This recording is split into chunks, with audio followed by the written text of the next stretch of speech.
मार्कंडेय पुराण। महर्षि व्यास जी ने मानव कल्याण के लिए नैतिक, सामाजिक, आध्यात्मिक एवं भौतिक विषयों से परिपूर्ण इस पुराण की रचना की है।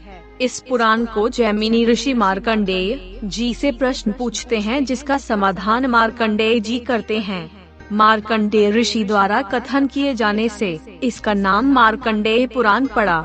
इस पुराण में चंडी देवी का महात्म्य विस्तार पूर्वक वर्णन है।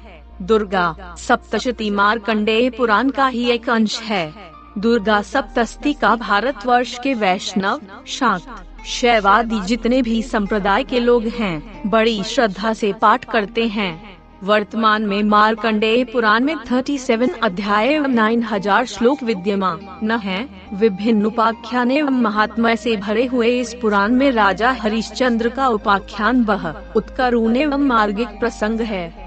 सत्य की रक्षा के लिए राजा हरिश्चंद्र ने न केवल अपना राज्य, धन, ऐश्वर्य, पितु, पुत्र एवं पत्नी को भी बेच दिया एवं स्वयं ऋषि विश्वामित्र की दक्षिणा पूरी करने के लिए एक ही मात्रा श्मशान में चांडाल बनकर सेवा करने लगे। मदालसा का चरित्र इस पुराण में विशेष रूप से उल्लिखित है। मार्कंडेय पुराण का सर्वाधिक महत्वपूर्ण भाग दुर्गा सप्तशती है, जिसमें माँ भगवती के 3 चरित्रों का वर्णन है। जिसमें प्रथम चरित्र में सुरथ नामक राजा शत्रुओं तथा दुष्ट मंत्रियों के कारण राज्य एवं अनुस्वार धन हाथ से निकल जाने पर वन में आ गया और मेघा ऋषि के आश्रम पर रहने लगा। वहां उसकी भेंट समाधि नामक वैश्य से हुई। इस चरित्र में सुरथ एवं समाधि वैश्य का संवाद है।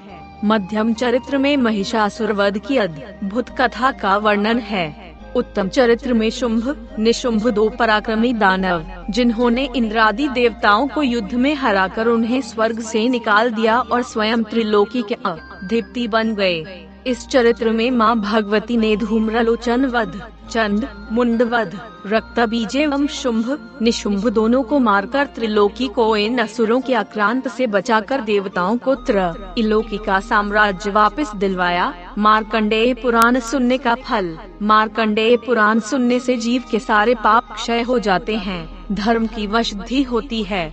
माँ दुर्गा के इन चरित्रों को सुनने से धर्म, अर्थ, काम एवं मोक्ष की प्राप्ति होती है। मनुष्य दीर्घजीवी होता है तथा संसार के समस्त सुखों को भोगकर माँ भगवती के लोक को प्राप्त करता है।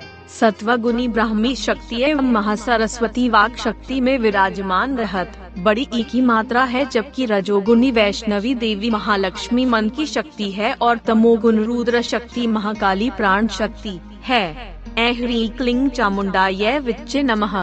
इस मंत्र में महाकाली, ह्रीं महालक्ष्मी एवं क्लीं महासरस्वती का बीज मंत्र है, जिसका निरंतर जाप करने से परम सिद्धि की प्राप्ति होती है। मार्कंडेय पुराण करवाने का मुहूर्त। मार्कंडेय पुराण कथा करवाने के लिए सर्वप्रथम विद्वान ब्राह्मणों से उत्तम मुहूर्त निकलवान आकार चाहिए।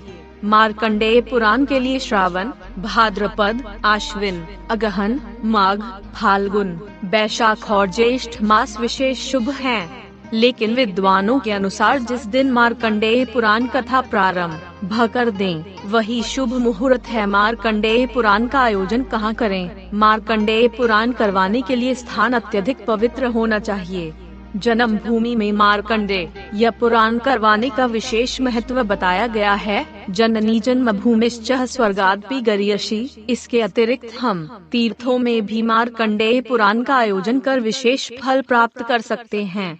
फिर भी जहाँ मन को संतोष पहुँचे, उसी स्थान पर कथा करने से शुभ फल की प्राप्ति होती है। मार्कंडेय पुराण करने के नियम। मार्कंडेय पुराण का वक्ता विद्वान ब्राह्मण होना चाहिए। उसे शास्त्रों एवं वेदों का सम्यक हलंत ज्ञान होना चाहिए। मार्कंडेय पुराण में सभी ब्राह्मण सदाचारी हों और सुंदर आचरण वाले हों। वो संत या बंधन एवं प्रतिदिन गायत्री जाप करते हों। ब्राह्मण एवं यजमान दोनों ही 7 दिनों तक उपवास रखें। केवल एक समय ही भोजन करें। भोजन शुद्ध शाकाहारी होना चाहिए। स्वास्थ्य ठीक न हो तो भोजन कर सकते हैं। मार्कंडेय पुराण में कितना धन लगता है? इस भौतिक युग में बिना धन के कुछ भी संभव नहीं एवं बिना धन के धर्म भी नहीं होता। पुराणों में ये वर्णन है कि पुत्री के विवाह में जितना धन लगे उतना ही धन मार्कंडेय पुराण में लगाना चाहिए और पुत्री के विवाह में जितनी खुशी हो उतनी ही खुशी मन से मार्कंडेय पुराण को करना चाहिए। विवाह या दशंग वित्तम तादृशं परिकल्पयित। इस प्रकार मार्कंडेय पुराण सुनने से मनुष्य अपना कल्याण कर सकता है।